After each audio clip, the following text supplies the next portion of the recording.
Hey, what's good, everybody? JR and Nightmare here, and we're gonna have a quick look at the new monster figures from the Power Rangers Lightning collections. These figures came out really, really well. I'm impressed by them. You got your effect pieces, you got interchangeable hands. Just a lot of fun factor with these guys, and the scale. The scale of these figures, I think, is really good because you want the monsters to be big. They can't be the same size as Rangers. I know a lot of people complain about the Goldar figure, but I think Goldar from the beginning has been undersized. He should be a lot bigger than what he is. But nonetheless, I think eventually they're going to do like Megazords in this scale, so you can kind of have that, the giant monster versus the robots. I think that's what's going to happen down the line.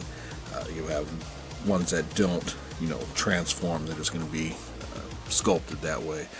But like I said, these figures are good. It's much needed for the line. We need those bigger figures to go against your Rangers.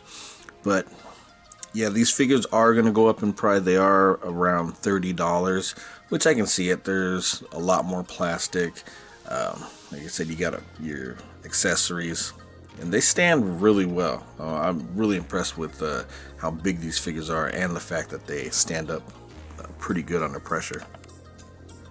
Alright, so as you see, here's the scale of them, and in my opinion, I think the scale is just perfect for the Rangers. You see him, the Sphinx, he just towers over the Red Ranger, and that's how I think you want him to be. You want the monsters to be intimidating and just bigger, so you can have that kind of, the effect, of just a monster that's going to just terrorize. Pumpkin Rapper, he's more big just because of the head. So I think that's kind of funny. They have all the articulation you want in the same as the Rangers. So I think that works out really well.